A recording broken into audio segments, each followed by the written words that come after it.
Hello मेरे प्यारे बच्चों, नमस्कार। वेरी गुड मॉर्निंग बच्चों। तो मेरे प्यारे बच्चों, आज की इस क्लास में हम लोग बात करने वाले हैं परिवहन के अगले पॉइंट के बारे में। यानी कि इसके पहले आपने देखा कि हम क्लास 1 लेकर के आए थे परिवहन का, और किसी कारणवश आपकी वो पूरी क्लास नहीं हो पाई थी। कुछ ही देर में वो क्लास आपकी बच्चों क्या हो गई थी, बंद हो गई थी। तो आज की उस क्लास को हम लोग पूरा कंप्लीट करने वाले हैं। देखते हैं, इस पार्ट में कोशिश रहेगी पूरी कंप्लीट करने की। अगर नहीं हो पाई तो एक क्लास आपकी और होगी। तो मेरे प्यारे बच्चों, बिना समय को बर्बाद किए हुए हम एक बार आपको रिवाइज करवाते हैं कि पिछली क्लास में हम लोग क्या पढ़े थे। और सारे के सारे बच्चे क्लास में जुड़िए और साथ ही साथ कमेंट करना नहीं भूलिए। कमेंट भी करिए, आप अपना नाम पहले कमेंट करिए, ठीक है। तो मेरे प्यारे बच्चों, सबसे पहली जो आपकी क्लास है उस क्लास में हम बात करते हैं परिवहन के बारे में कि आखिर ये परिवहन होता क्या है। तो समझिए, हमने आपको कहा है कि परिवहन को अंग्रेजी में ट्रांसपोर्ट या ट्रांसपोर्टेशन कहते हैं, ठीक है। इस परिवहन का यह मतलब होता है कि चीजों को एक जगह से दूसरे जगह पर पहुंचाना। परिवहन का बच्चों मतलब ही होता है वस्तुओं को, चीजों को एक स्थान से दूसरे स्थान पर क्या करना, पहुंचाना। तो यहाँ पर वस्तुओं को हम नहीं पहुंचाएंगे। यहाँ पर क्या होता है, परिवहन जो हम पढ़ रहे हैं ना, यह परिवहन हमारे मनुष्यों में होता है, ठीक है, जीवों में होता है, पेड़ पौधों में होता है, ठीक है। तो सजीवों में जो परिवहन होता है ना, उस परिवहन के बारे में हम लोग यहाँ जानने वाले हैं, ठीक है। अब हमने आपको कहा था कि जब कभी भी परिवहन पर बात करेंगे तो दो चीजों पर बात होगी, पादप और जंतुओं पर। इन चीजों पर हम पहले बात कर चुके हैं। उसके बाद हमने आपको बताया कि अगर पादप की बात करें, पादप यानी कि पेड़ पौधों की, तो पेड़ पौधे में जो परिवहन होता है ना, उस वो दो संवहनी ऊतकों की सहायता से होता है। एक को हम लोग जाइलम कहते हैं और दूसरे को क्या कहते हैं बच्चों, फ्लोएम कहते हैं। तो जाइलम और फ्लोएम, ये दोनों बातें याद रखिएगा। जाइलम और फ्लोएम दो संवहनी ऊतकों के द्वारा ये क्या होता है, परिवहन की क्रिया संपन्न होती है। क्लियर है। अब परिवहन की क्रिया जब जाइलम और फ्लोएम के द्वारा होती है तो आपने ये भी देखा कि जड़ से जो खाद्य पदार्थ को ऊपर की ओर खींच कर ले जाता है उसे हम जाइलम कहते हैं। और उस बने हुए भोज्य पदार्थ को जो एक स्थान से दूसरे स्थान से ढोने का यानी कि पहुंचाने का कार्य करता है, उसे हम लोग क्या कहते हैं बच्चों, फ्लोएम कहते हैं। उम्मीद करते हैं कि यहाँ तक बातें क्लियर है। कल की क्लास में यानी कि पिछली क्लास में हम लोग इतना ही पढ़े थे। आज की क्लास में हम लोग आगे की ओर बढ़ते हैं और अगला पॉइंट की तरफ चलते हैं। हाँ, सारे के सारे बच्चे कमेंट करते जाइए अपना अपना नाम, जो भी बच्चे ज्वाइन कर गए हैं, ठीक है। और आज का जो हमारा पॉइंट है बच्चों, वो पॉइंट है पौधों में खाद्य पदार्थों की जो परिवहन होती है ना, वो मुख्य रूप से कितने प्रकार से होती, किस क्रिया के द्वारा होती है। तो मेन रूप से ना बच्चों दो क्रियाओं के द्वारा होती है। पहला मतलब हम कह सकते हैं कि पेड़ पौधे यानी कि पादपों में, पेड़ पौधे का मतलब क्या हो गया बच्चों, पादपों में। तो पेड़ पौधे में परिवहन परिवहन की परिवहन की क्रियाविधि, पेड़ पौधे में परिवहन की क्रियाविधि, यानी कि हम जानेंगे कि आखिर पेड़ पौधे में परिवहन की क्रियाविधि कैसे होती है, ठीक है। तो चलिए, पहला देखिए, दो का चीजों के द्वारा होता है, दो विधियों से होता है पेड़ पौधों में परिवहन की क्रियाविधि। अगर क्रियाविधि की बात करें तो कितनी विधियां हैं बच्चों, तो दो है। सबसे पहला जो होता है बच्चों, उसे हम लोग कहते हैं स्थानांतरण। पहला को स्थानांतरण कहते हैं। और दूसरा को बच्चों हम लोग कहते हैं वाष्पोत्सर्जन। दूसरा को क्या कहा जाता है, वाष्पोत्सर्जन, ठीक है। पहला देखिए, पहला जो है ना हमारा स्थानांतरण है, इसको समझते हैं कि आखिर यह हमारा स्थानांतरण होता क्या है, ठीक है। सबसे पॉइंट, पहला पॉइंट बच्चों आपके सामने है स्थानांतरण। तो सबसे पहला आपके मन में ये प्रश्न होगा कि सर जी स्थानांतरण होता क्या है। तो देखिए, पौधों में ना जो भोजन बनते हैं जाइलम और फ्लोएम की सहायता से, उस भोजन के जलीय घोल को यानी हाँ घोलीय पदार्थ को, जो द्रवीय रूप में होता है, उस भोजन को एक स्थान से दूसरे स्थान पर जो ढोने का कार्य होता है, उसी को हम लोग क्या कहते हैं बच्चों, उसी को हम लोग कहते हैं स्थानांतरण। उसी को कहा जाता है स्थानांतरण। दूसरा जो बच्चों हमारा पॉइंट आता है, यानी हम कह सकते हैं इसमें ना जलीय घोल, जलीय घोलों को, किसको, जलीय घोलों को एक स्थान एक स्थान एक स्थान से एक स्थान से दूसरे स्थान तक पहुंचाया जाता है। क्या किया जाता है, एक स्थान से बच्चों दूसरे स्थान तक क्या किया जाता है, पहुंचाया जाता है। स्थानांतरण में भोज्य पदार्थों को एक स्थान से दूसरे स्थान तक क्या किया जाता है, पहुंचाया जाता है। और दूसरा जो हमारा पॉइंट आता है वो है बच्चों वाष्पोत्सर्जन। वो क्या है, वाष्पोत्सर्जन। वाष्पोत्सर्जन की जो क्रिया होती है, इसमें क्या होता है, पौधे के रंध्र भाग, रंध्र जिसको स्टोमाटा अंग्रेजी में कहते हैं, और हमें से याद रखिएगा पेड़ पौधे के ना पत्तों में छोटे छोटे जो छिद्र पाए जाते हैं, उसी को क्या कहा जाता है बच्चों, रंध्र कहा जाता है। मानकर चलिए हमारे पास एक पत्ता है, किसी भी पेड़ का एक पत्ता है, मानकर चलिए ये हमारे पास एक पत्ता रहा।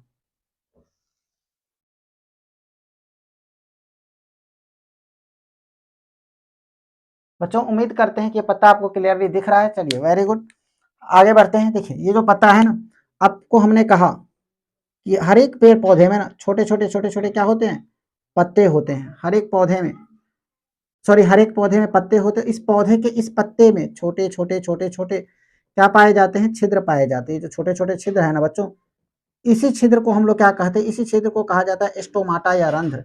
इसी छिद्र को हम क्या कहते हैं, स्टोमाटा कहते हैं या रंध्र कहते हैं। यही जो छोटा छोटा आपका छिद्र है इस पौधा में, पौधा के पत्ता में, इसी को हम लोग क्या कहते हैं, तो बच्चों कहिएगा स्टोमाटा। इसी को हम लोग कहते हैं स्टोमाटा,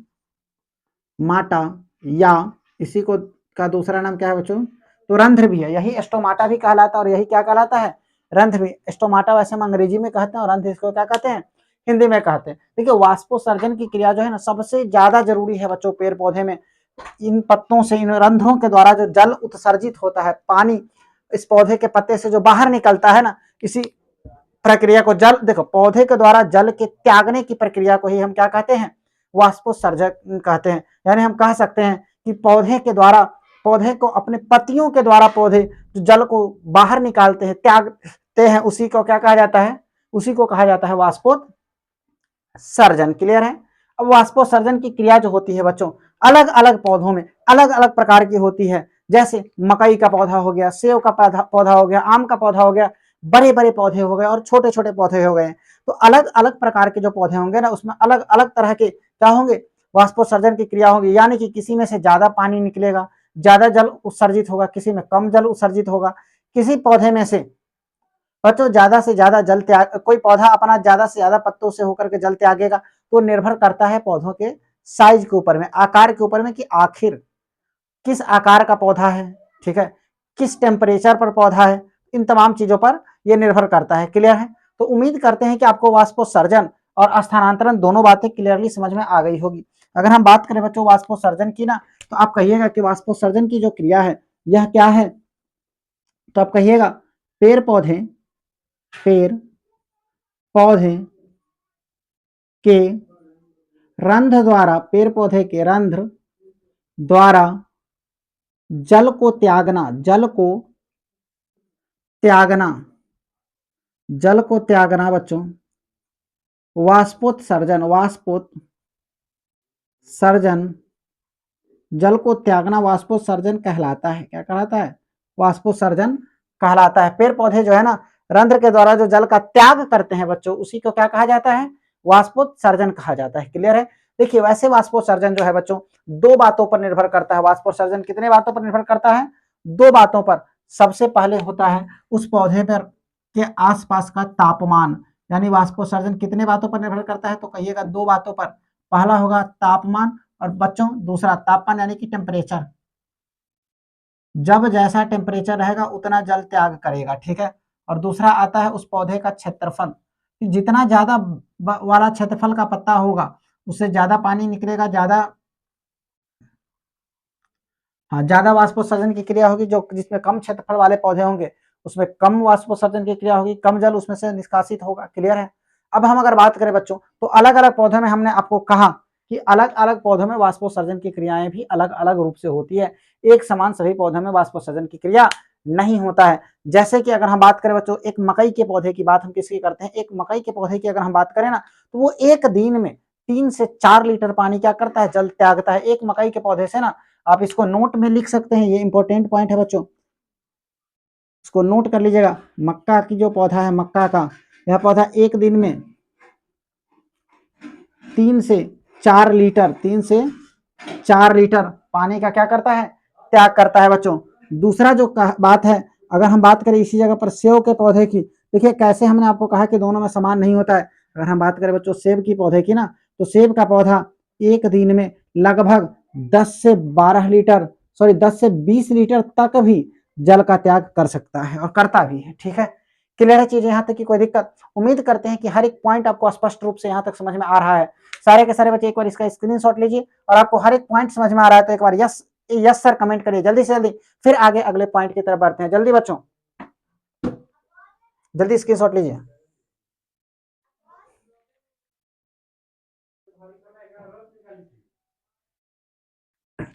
तो बच्चों उम्मीद करते हैं कि आप लोग स्क्रीनशॉट ले लिए होइएगा। चलिए आगे बढ़ते हैं। अब हम बात करते हैं इस वाष्पोत्सर्जन, इस परिवहन से थोड़ा सा हट करके कि आखिर ये वाष्पोत्सर्जन जो क्रिया आपने सर इतना देर से बताया है कि रंध्र के द्वारा पानी का निष्कासन, जल का निष्कासन वाष्पोत्सर्जन कहलाता है, आखिर इसका महत्व क्या है पेड़ पौधे में। तो मेरे प्यारे बच्चों देखो, अगर जल का निष्कासन नहीं करेगा, अगर ज्यादा से ज्यादा जल क्या हो जाएगा, पौधे में जमा हो जाएगा, तो पौधा क्या होगा, गलना शुरू हो जाएगा। तो यानी हम कह सकते हैं कि किसी भी पेड़ पौधे में ना, उसमें जल के संतुलन को बनाए रखने के लिए हम क्या करते हैं, हम नहीं करते हैं, मतलब किसी भी पेड़ पौधे में बच्चों जल का संतुलन बनाए रखने के लिए क्या होता है, वाष्पोत्सर्जन की क्रिया होती है। अगर वाष्पोत्सर्जन की क्रिया नहीं होगी तो जल का संतुलन भी नहीं बन पाएगा। क्लियर है। तो जल के संतुलन के लिए वाष्पोत्सर्जन की क्रिया क्या है बच्चों, आवश्यक है, अनिवार्य भी है। क्लियर है। चलिए अब हम बात करते हैं बच्चों जंतुओं में। अब हमने पेड़ पौधों में तो देखा, अब जंतुओं की बात करते हैं कि आखिर जंतु जैसे कि हम हो गए, मनुष्य हो गए, जैसे कि जानवर हो गया, ठीक है, बड़े बड़े जानवर से लेकर के छोटे छोटे जानवर तक, क्या उन सभी में वाष्पोत्सर्जन की क्या उन सभी में परिवहन की क्रिया होती है? तो कहेंगे जी बिल्कुल, उन सभी में परिवहन की क्रिया होती है। क्योंकि जब हम खाना खाते हैं, हमने आपको चैप्टर 1 में जैव प्रक्रम एवं पोषण में बताया कि बच्चों सबसे पहला मनुष्य का जो मूलभूत इकाई है ना, मूलभूत चीज है ना, वो क्या है, भोजन।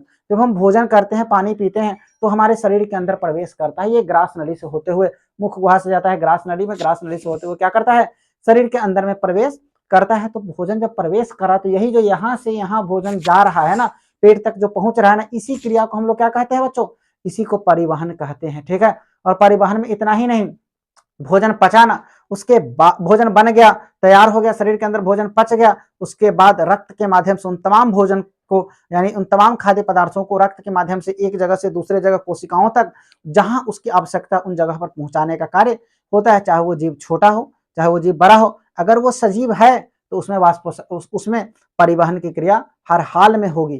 क्लियर है। कोई दिक्कत यहां तक नहीं होनी चाहिए।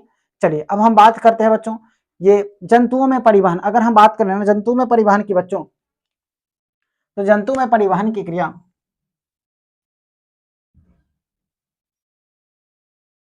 जंतुओं में परिवहन की क्रिया 3 अवयवों की सहायता से होता है। 3 अवयवों की सहायता सहायता से होती है।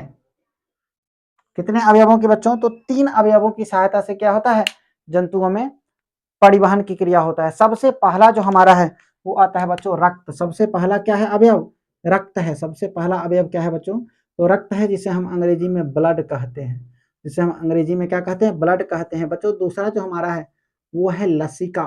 दूसरा क्या है बच्चों हमारा जो, वो है लसिका। ठीक है। और तीसरा हमारा आता है प्लाज्मा। तीसरा क्या आता है, प्लाज्मा आता है। तीसरा बच्चों क्या आएगा, प्लाज्मा आएगा। क्लियर है। अब हम बात करते हैं कि आखिर ये तीनों जो है ना, ये तीनों अवयव, कह रहा है कि जंतुओं में परिवहन की क्रिया 3 अवयवों की सहायता से होती है। ये तीनों अवयव हमारे परिवहन में कैसे सहायता प्रदान करता है बच्चों, तो कह रहा है कि अगर हम बात करें 3 अवयवों की ना, तो ये 3 अवयव कैसे सहायता प्रदान करता है, तो सबसे पहला जो हमारा अवयव आता है वो है रक्त, यानी कि ब्लड।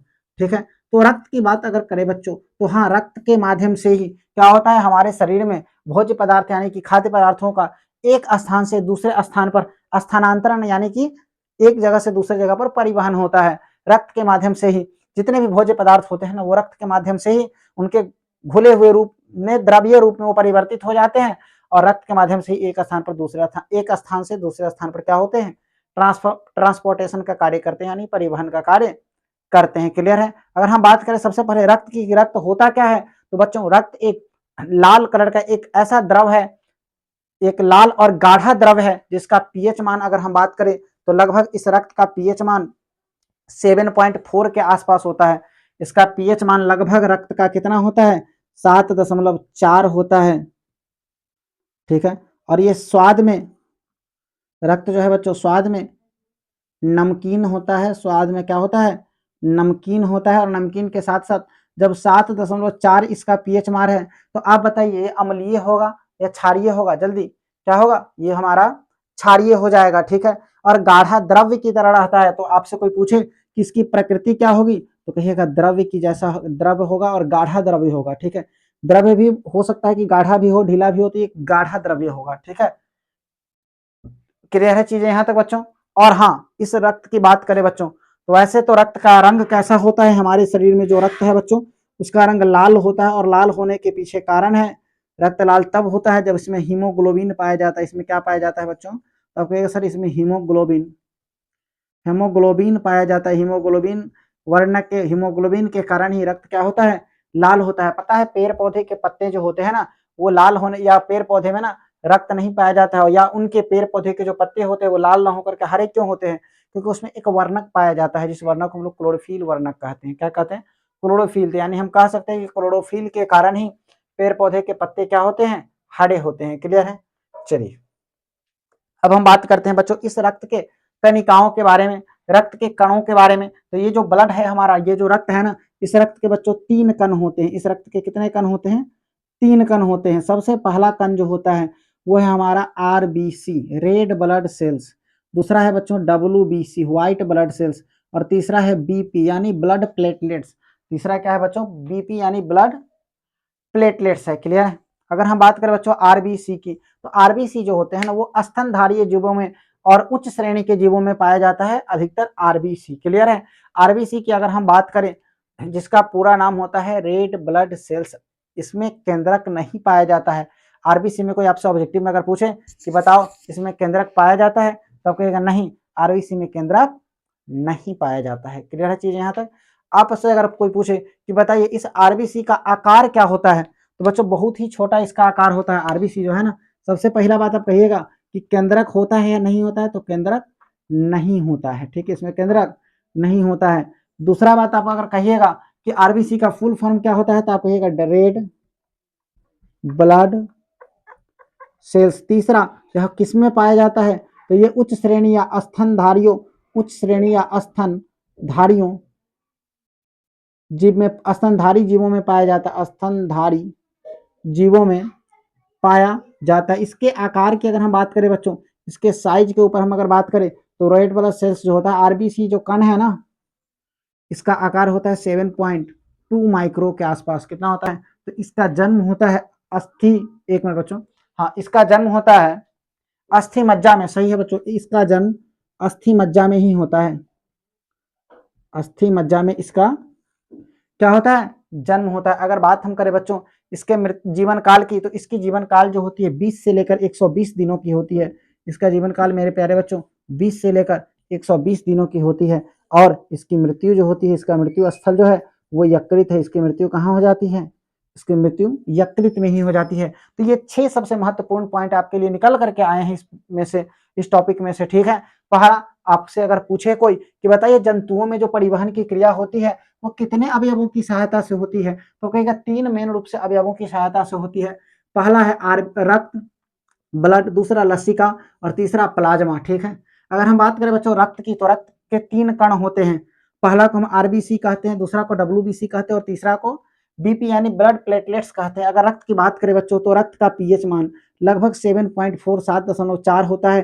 और जब 7.4 यानी 7 से ज्यादा है तो ये क्या होगा? अम्लीय ना होकर के हो जाएगा हमारा क्षारीय हो जाएगा। तो ये कौन सा, इसका पीएच मान जब 7.4 है तो इसकी प्रकृति क्या होगी विलियन की? क्षारीय होगी। और ये स्वाद में कैसा होता है? खून का स्वाद होता है नमकीन। ठीक है, ये मत सोचना कि सर खून आप पिए हुए हैं, जो आपको पता है। आप कुछ चीजों को सिर्फ समझ करके जान सकते हैं। और अगर बात करें तो ये गाढ़े और द्रवीय पदार्थ की तरह होता है। आपसे कोई पूछे कि इसका खून, रक्त जो है ना, इस रक्त का अवस्था कैसा होता है, ठोस होता है, द्रव होता है, गैस, तो आप देखते होइएगा बच्चों, अगर आपका ब्लड कहीं उंगली वगैरह कट जाता है तो तुरंत खून गिरना शुरू हो जाता है, यानी द्रवीय रूप में है। जिसे बहाव की प्रवृत्ति होती है उसी को तो हम द्रव कहते हैं। यानी द्रव का एक गुण पाया जाता है कि उसमें क्या होता है? बहाव का प्रकृति होता है। क्लियर है यहाँ तक की कोई दिक्कत? क्लियर है चीजें? अब स्वाद पता चल गया खून का, पीएच मान पता चल गया, कैसा अवस्था है वो पता चल गया, क्षारीय होता है पीएच, मतलब उसकी प्रकृति वो पता चल गई। अब खून का लाल रंग होता है, खून का रंग क्या होता है बच्चों? तो इसका रंग होता है रेड कलर। रेड क्यों होता है? क्योंकि हीमोग्लोबिन के कारण ये लाल होता है। जिसमें हीमोग्लोबिन नहीं पाया जाएगा वो खून लाल होगा नहीं होगा, ठीक है। इस रक्त को बांट दिया 3 भागों में, पहला आरबीसी, दूसरा डब्ल्यूबीसी और तीसरा बच्चों क्या होता है बीपी, जिसको लिखे वैसे इसका हिंदी होता है रक्त पट्टिकाणु। इसका होता है व्हाइट ब्लड सेल्स, मतलब श्वेत रक्त कणिका। इसका होता है लाल रक्त कणिकाएं या लाल रक्त कोशिकाएं, आरबीसी। क्लियर है? आरबीसी की अगर हम बात करें बच्चों, तो आरबीसी में हमने आपको 7 महत्वपूर्ण पॉइंट बताया है। सबसे पहला कि इसमें केंद्रक को काट दिया, यानी कि इसमें केंद्रक नहीं पाया जाता है। दूसरा, रेड ब्लड सेल्स, यानी इसका पूरा नाम होता है आरबीसी का रेड ब्लड सेल्स। तीसरा, यह स्तनधारियों जीवों में, स्तनधारी जीव कहें या उच्च श्रेणी के जीव भी कह सकते हैं, ठीक है, उन जीवों में ये पाया जाता है। तीसरा, इस रक्त कणिका की अगर हम साइज की, आकार की बात करें ना मेरे प्यारे बच्चों, तो इसका आकार होता है 7.2 माइक्रो, ठीक है। अगर इसके जन्म की बात करें तो इसकी जन्म अस्थि मज्जा में होती है। इसकी जन्म कहाँ होती है? अस्थि मज्जा में होती है। यहाँ ब्रैकेट में आप चाहे ना तो जन्म लिख सकते हैं, ताकि आपको पता चले कि अस्थि मज्जा में क्या होता है, जन्म होता है। क्लियर है? और इसके अगर हम बात करें बच्चों मृत्यु की, तो इसकी मृत्यु यकृत में हो जाती है, और इसका जीवन काल जो है ना, वैलिडिटी 20 दिन से 120 दिन के बीच में रहता है। कितना दिन रहता है बच्चों? 20 से 120 दिन के बीच में होता है। क्लियर है?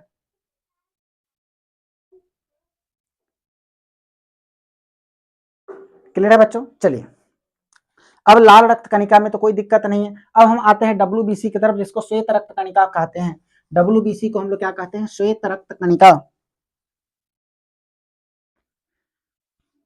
देखिए बच्चों, अगर आप लोग को लगे कहीं आवाज सुनाई नहीं दे रही है, क्लियर, आपको लगे कि बोर्ड क्लियर दिख नहीं रहा है, तो आप कमेंट जल्दी से जल्दी करिए। कमेंट आप कर सकते हैं, कमेंट करने की आपको पूरी आजादी स्वतंत्रता है। आप जल्दी जल्दी कमेंट कीजिए। जिन भी बच्चों को जो भी समस्याएं हैं फटाफट कमेंट करिए। और मेरे प्यारे बच्चों, ये जो आपकी क्लास है ना, अब नए रूटीन के अनुसार क्लास 10th के बच्चों, आपकी क्लास डेली के डेली 3 घंटे क्लास चलेगी। हमारी पूरी प्रयास रहेगी कि आपकी बेहतरीन क्लास, बेहतर से बेहतर आपको ऑनलाइन क्लास दे, जिसमें आपको बता भी दिया गया था कि आपकी जो पहली क्लास है वह सुबह में हुई है 5:15 में, ठीक है। यह 5:15 से लगभग 6 बजे तक की क्लास डेली होगी, ठीक है।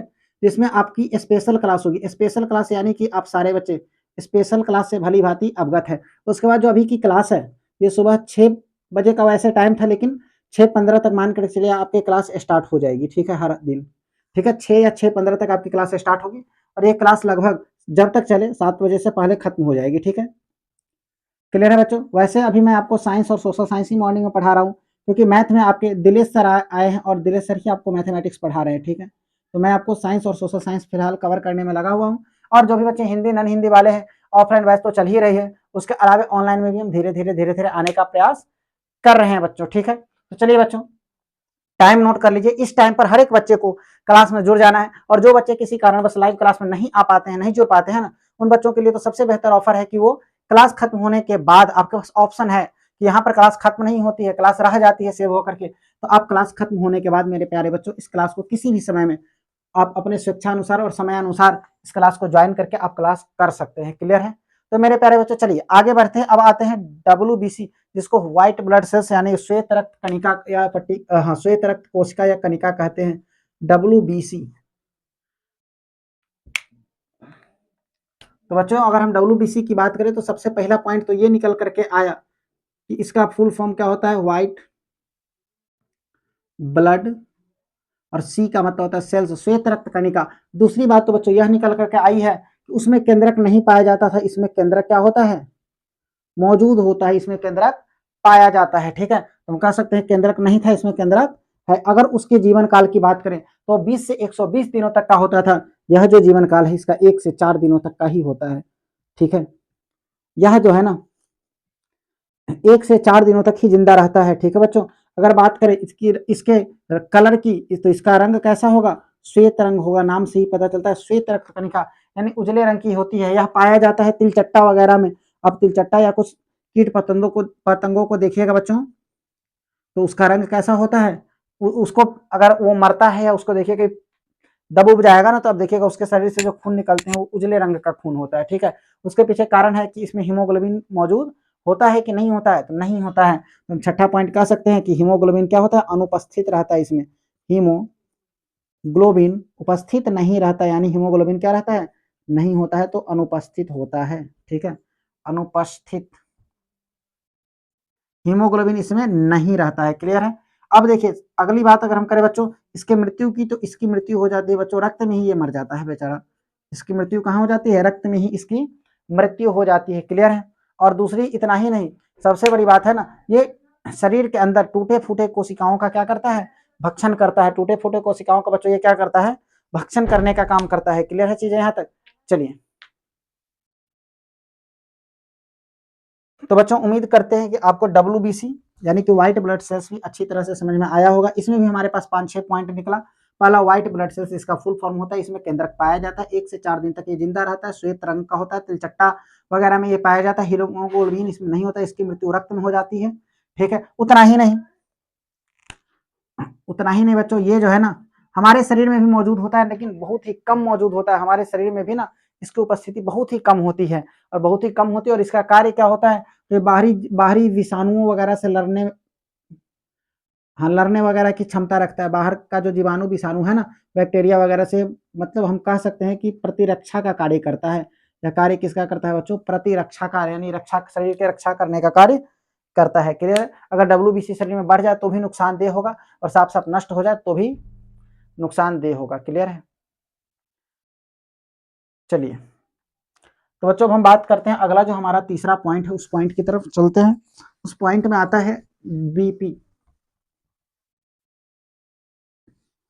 देखिए BP ये ब्लड प्रेशर वाला BP नहीं है बच्चों, ये जो BP है, इस BP का फुल फॉर्म होता है ब्लड प्लेटलेट्स।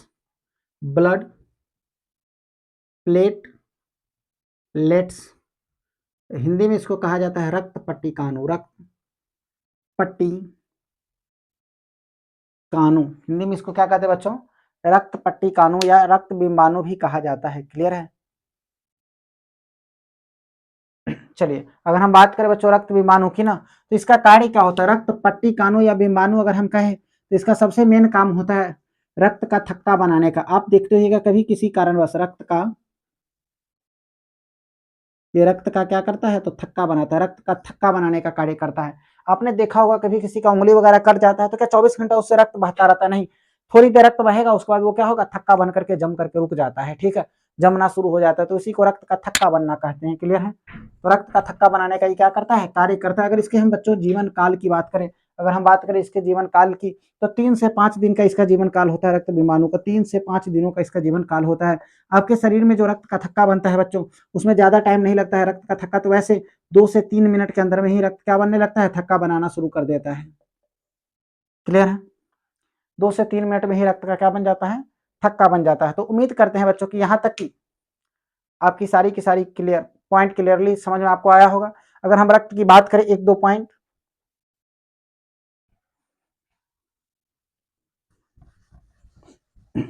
आपके मन में क्वेश्चन होगा कि सर रक्त अगर इतना इंपॉर्टेंट है, इतना जरूरी है, तो थोड़ा ये बताइए कि आखिर किसी मनुष्य में रक्त कितना मात्रा में मौजूद होगा, कितना पाया जाता है रक्त? तो देखिए किसी भी व्यक्ति का जो शरीर का भार होता है ना, उसका 7% रक्त उसके शरीर में होता है। जैसे मैं एग्जाम्पल में बात करूं, अगर किसी व्यक्ति का शरीर अगर 70 kg का है, कोई आदमी अगर 70 kg वजन का है, ठीक है, जैसे कोई राम नाम का लड़का है जो 70 kg का है, ठीक है, इसमें रक्त कितना होगा? तो 70 का 7%, इस 70 kg का क्या हो जाएगा? 7% रक्त होगा। ठीक है, तो 70 का 7% निकालिएगा तो कितना आएगा बच्चों? 70 का 7% निकालिएगा तो लगभग कितना आएगा? 10% आएगा। 7 यानी कि 5 से 7 लीटर के बीच में आएगा। 5 से 7 लीटर, अब जो भी आए 7% देख लीजिएगा। ठीक है, 5 लीटर के आसपास खून आएगा। कोई 70 kg का अगर इंसान है तो उसके शरीर में रक्त कितना रहेगा? लगभग 5 लीटर, 6 लीटर, 4 लीटर के आसपास। ठीक है, 7% आप ऐसे समझिए, 7%। अगर कोई व्यक्ति 100 kg का है ना बच्चों, हाँ अच्छा ऐसे निकालिए, 7% अगर पूछे तो इसका हो जाएगा 7-7-49, यानी 4.9 लीटर लो। ठीक है, यानी 4.9 लीटर खून है। जैसे मैं अगर बात करूं किसी व्यक्ति की, अगर उसका वजन 80 kg है, उसका वजन कितना है? 80 kg है, तो आप लोग बताएंगे कि इसके शरीर में कितना रक्त होगा? कोई 90 kg का अगर व्यक्ति है तो उसके शरीर में कितना रक्त होगा? अगर किसी व्यक्ति का वजन 100 kg है तो उसके शरीर में कितना होगा? कोई व्यक्ति अगर 95 kg का है तो उसके शरीर में कितना होगा? और कोई व्यक्ति अगर 120 kg का है तो उसके शरीर में कितना होगा? और कोई 60 kg का है तो उसके शरीर में कितना रक्त होगा? ठीक है, ये आपका HW है, आप कमेंट करिए फटाफट और इसको बताएंगे कि कितना रक्त होगा और कैसे आपने पता लगाया तो उसके शरीर में इतना ही रक्त होगा। क्लियर है?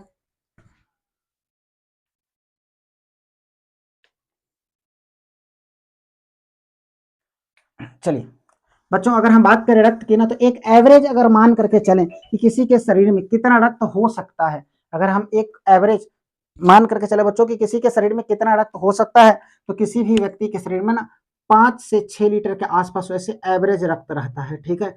औसतन रक्त कितना आता है? 5 से 6 लीटर। और याद रखिएगा, कोई व्यक्ति ना 10% ही रक्त को क्या कर सकता है? दान कर सकता है।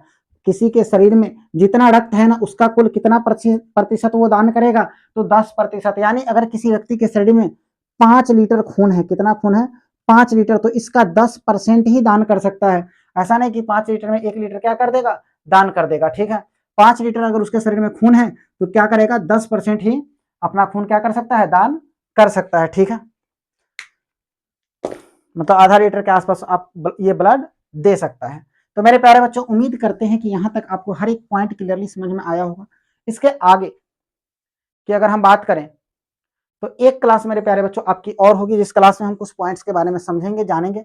और आज की क्लास मेरे विचार से यहीं पर ओवर करनी चाहिए। तो मेरे प्यारे बच्चों, इसी तरह किसी नए टॉपिक के साथ मिलते हैं अगली क्लास में। उम्मीद करते हैं कि आपको क्लास काफी बेहतरीन तरीके से समझ में आया होगा। अगर क्लास बच्चों पसंद आ रही है तो लाइक करो, और साथ ही साथ अपना नाम कमेंट करो कि सर हाँ, मैंने क्लास ज्वाइन किया और मुझे क्लास समझ में आया है। ठीक है बच्चों, नमस्कार।